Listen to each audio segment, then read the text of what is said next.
Bengal has been an important melting point, blending indigenous traditions with cosmopolitan influences from different subcontinental and foreign empires. Bengal's cultural and cooking heritage is hundreds of years old. No wonder आज भी Bengalis अपने tradition को पूरी तरीके से follow करते हैं. ये इनके लाइफस्टाइल और खाने में भी झलकता है.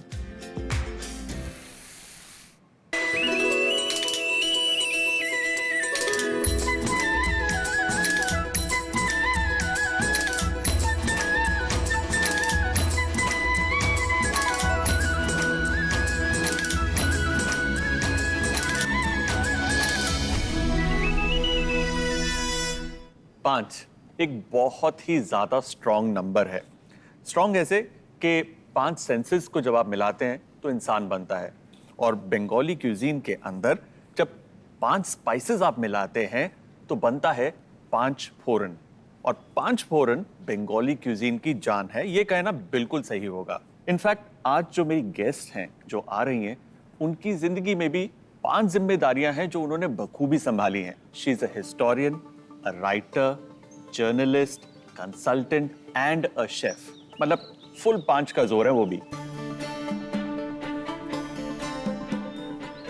Morichid jhol is typically one of the stews that we have. तो stew जैसा एक-एक घर पे एक-एक टाइप का बनता है. हाँ. वो this has also evolved like that. But the earliest reference that one gets of Morichid jhol is in the Chaitanya Mongol.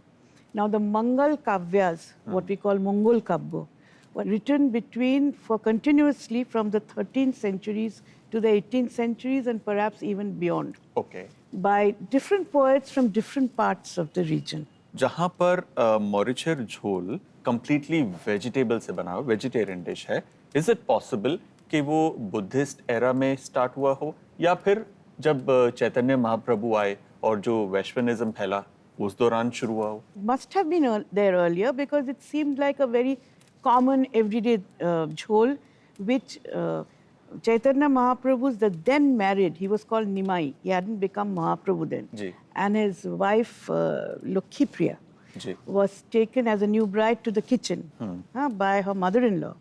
And under mother-in-law's direction, she cooked innumerable dishes, vegetarian dishes, for her husband. Right. And one of them was Morichid jhol.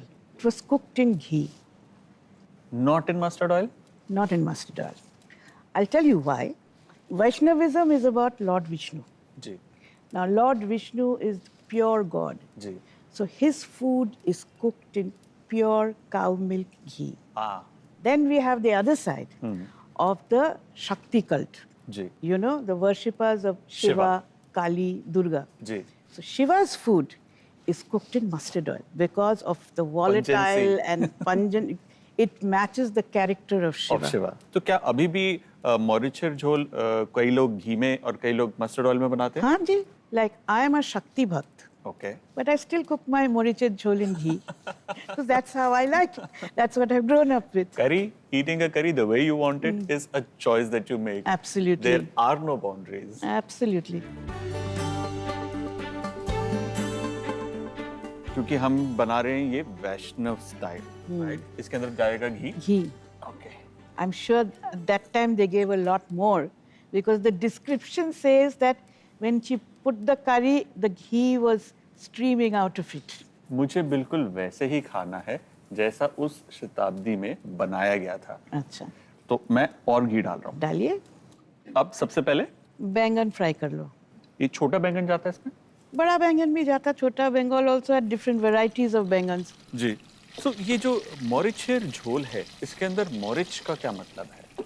मोरिच का मतलब होता है कि जो चीज तीखा है, something that is fiery and hot. Peppery. And the word jhal is a synonym for morich also. एक अरसे पहले जब ये बनता था, तब इसे फ्लेवर करने के लिए, मोरिच डालने के लिए क्या ऐड होता था? Bengal was home to 3 different kinds. Ji.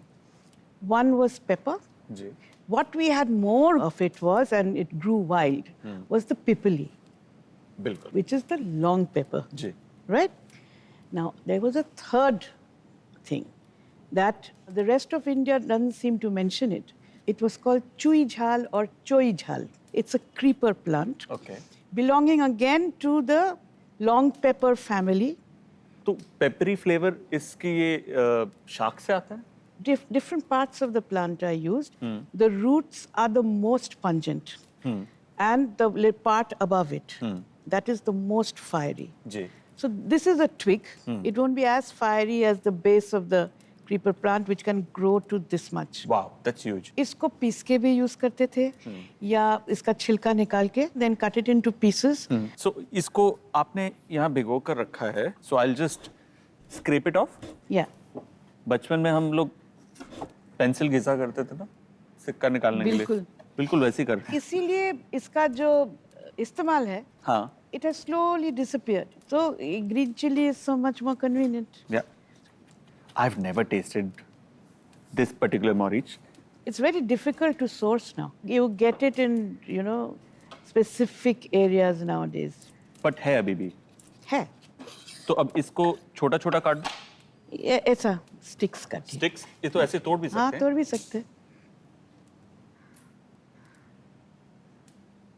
But I can smell that peppery tinge to it. Peppery kind of gingery, lemony. अब हम डालेंगे गोल मिर्च. इसको हाथ में लेके थोड़ा सा क्रश कर लीजिए. मेरे हाथ स्टील के नहीं है. ये पहले पुराने जमाने में करते होंगे. इसको कैसे क्रश करूं? Rubbing will release the flavors. हाँ जी. ऊपर का छिलका निकल आएगा. हाँ, बस. That is enough. That is enough. We are going to use all the moriches that were used then. Okay. बस. हल्का सा कोकोनट. अब आप अपना सब्जी डालो. ये है आपका रिच गोट तोरी, जी. मोरिंगा ड्रम स्टिक, एश गोर्ड जिसको हम चाल कुमड़ो बोलते हैं, जो पेठा होता है, और लाल पंपकिन, अरबी, क्योंकि उस टाइम पे तो आलू नहीं था, जी. तो arbi, different kinds of arbis were used, and sheem, which perhaps you all call papdi. ये नमक. अब आप आपका चोई डाल दो इसमें. चोई. चोई यानी चुई. चुई, मोरी. झाल. हाँ, झाल. झाल. झाल. झाल भी बोल सकते हैं. अच्छा, अब आप पानी डालो, पूरा कवर कर दो. अब देखना एक एक सब्जी एक एक स्टाइल में कटा हुआ है. जी. No one sabzi is cut the same way except for the two pumpkins, the ash ji. gourd and the lal pumpkin. Softer the vegetable, bigger the chunk, or Yes. bigger the cut, और जितनी tougher the vegetable, thinly you slice. Thinly you slice, and you slice it in a certain way. There are certain shapes that we use. I see that round triangles. Yes.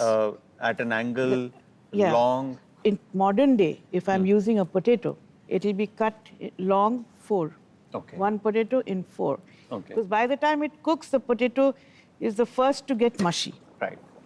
So now, your vegetables are almost done. Ji. Here's the milk.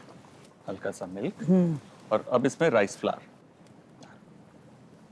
और फिर इसमें चीनी. अब इसको इसके अंदर Because पोर करना. it has a fiery factor to it. हाँ हाँ. So the chini is added to balance that. It depends also on how thick you may want it. So proportionately you add your rice flour. Okay. Now you add the powdered pipli to it. अब डाल दो. See the color changing. बस अब. ये तैयार. And you take it off with a little more ghee. Okay. Bit of coconut as garnish.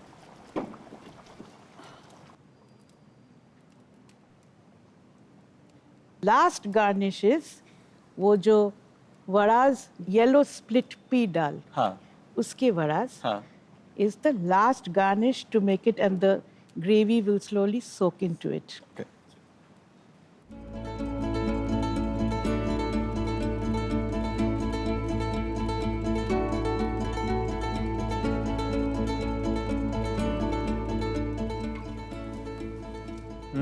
Do you get the flavor? Oh my God. It's hot. Yes. Oh God, ये So the chewy curry chewy नहीं है. doesn't become hot. The chewy is hot. Oh God, इतना pepper इसमें. It's a very fresh flavor. It hits you and then it Yeah. kind of mellows down. Yeah. आप ये जो है ना ये चुई झाल, ये आप यहीं पे रखकर जा रही हैं. I'm taking this with me. Okay. Good luck finding yours. Preeta helped bust a lot of myths for me. Firstly, that the Bengalis' love for shark bhat is as much as the mach bhat. और Bengali kitchens में हर तरीके की सब्जी का उपयोग होता है. And the most amazing thing which I learned from her was about locally grown chui jal. It's a form of spice Bengal has been using for eons. Now, had this spice outlived its utility that it was no longer part of the culinary repertoire? Well, maybe.